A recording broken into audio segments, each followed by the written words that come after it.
Hello दोस्तों, मेरे channel में आपका एक बार फिर से स्वागत है। आज मैं आपके सामने कृष्ण, अर्जुन और राक्षस की ऐसी कहानी लेके आई हूँ जो हमें बताती है कि जीवन में जब भी संकट आए, समस्या आए, उनका सामना हमें हंस के करना चाहिए। यदि हम क्रोध से करेंगे या उतावलेपन से करेंगे तो वो समस्याएं हमारे लिए बड़ी हो जाएंगी और राक्षस की तरह दिखने लगेंगी। यदि हम उनका सामना मिलजुल कर और हंस कर करेंगे तो वो समस्याएं छोटी हो जाएंगी। तो शुरू करती है कहानी। बात द्वापर युग की है। महाभारत का युद्ध होने में अभी कुछ समय था।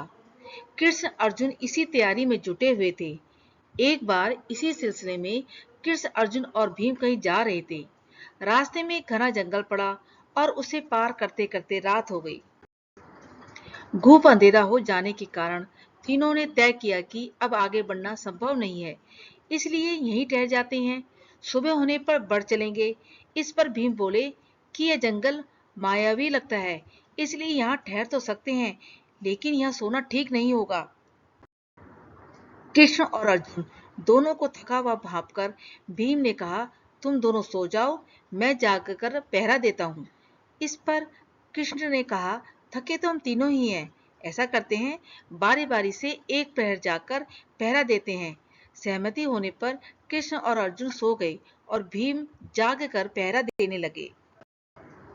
कुछ ही पलों में कृष्ण अर्जुन गहरी नींद में चले गए और तभी भीम को एक भयानक आकृति उनकी ओर आती दिखी। वह कोई राक्षस था। राक्षस उन्हें देखते ही जोर से चीखा और भीम क्रोध में भर गए। इस घटना का एक विचित्र असर हुआ। क्रोध के कारण भीम का आकार कुछ छोटा हो गया और राक्षस का आकार बढ़ गया। इसके बाद राक्षस फिर चीखा और फिर से भीम ने और क्रोध दिखाया। इस बार उनमें उतावलापन भी था। राक्षस का आकार बढ़ते देख भीम चिंतित होने लगे। इसके बाद दोनों में युद्ध होने लगा, लेकिन भीम राक्षस के सामने छोटे होने लगे और राक्षस का आकार बड़ा होने लगा। एक पहर तक लगातार युद्ध हुआ और अर्जुन के जागने का समय हुआ। इतने में राक्षस ने जोर का मुक्का मारा और भीम आधी मूर्छा में चले गए। अर्जुन को उठता देखकर राक्षस भाग गया। अर्जुन ने सोचा भीम नींद में है। भीम ने भी कुछ नहीं बताया। अर्जुन उठकर पहरा देने लगे। कुछ ही देर में राक्षस फिर आया और अर्जुन को धमकाने लगा। पहले से विशालकाय राक्षस के अचानक आ धमकने से अर्जुन क्रोध और भय दोनों से भर उठे। दोनों में युद्ध हुआ, लेकिन राक्षस के प्रति अधिक चिंता और उतावलेपन के कारण अर्जुन उसके सामने हल्के पड़ने लगे। जितना वह क्रोध करते, राक्षस बड़ा होता जाता था। अर्जुन की सारी विद्याएं धरी की धरी रह गई। अब राक्षस ने आकार बढ़ाया और अर्जुन को उठाकर पटक दिया। इतने में कृष्ण के उठने का समय हो गया। राक्षस फिर से भाग गया। अब कृष्ण पहरा देने लगे। कुछ देर बाद वही राक्षस उनके सामने आया और जोर से चीखा। कृष्ण जरा भी घबराए नहीं और बोले, बताओ, तुम इस तरह चीख क्यों रहे हो? क्या चाहिए तुम्हें? इस बार भी कुछ विचित्र घटा। कृष्ण के साहस के कारण उनका आकार कुछ बढ़ गया और राक्षस का आकार कुछ घट गया।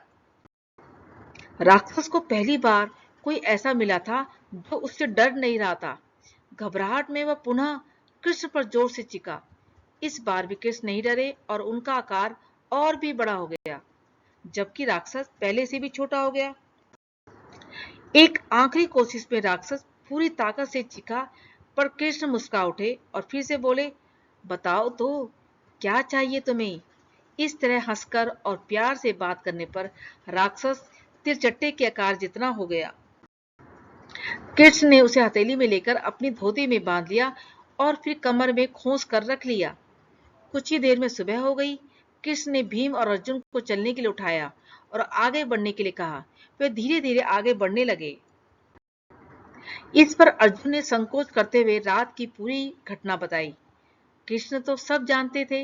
उन्होंने भीम की ओर देखा। लज्जित हुए भीम से कुछ कहते नहीं बन रहा था। इस पर कृष्ण ने मुस्कुराकर अपनी कमर में बंधे उसी राक्षस को निकाला और दिखाया। अर्जुन और भीम चौंक पड़े और कहा, यह तो वही राक्षस है। कृष्ण बोले, यह राक्षस नहीं, तुम दोनों के मन में घर बना चुका अनावश्यक क्रोध है।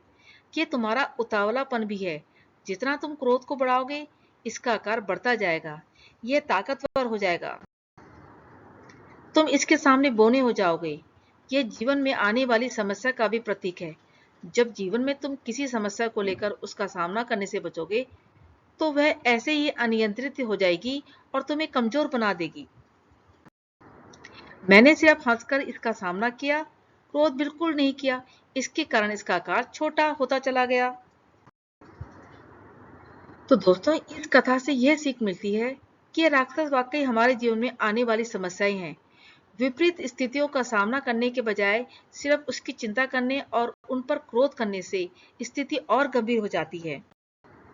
लेकिन अगर हम इसका हंसकर सामना करते हैं, तो यही समस्याएं धीरे धीरे छोटी होती चली जाती हैं और अंततः हम उस पर काबू पा लेते हैं। आई होप आपको ये कहानी बेहद पसंद आई होगी। तो प्लीज एक लाइक और सब्सक्राइब जरूर कर दीजिए। फिर आपके लिए मैं लेके आऊंगी और अच्छी शिक्षाप्रद और मनोरंजक कहानियां। तब तक के लिए टाटा, बाय बाय।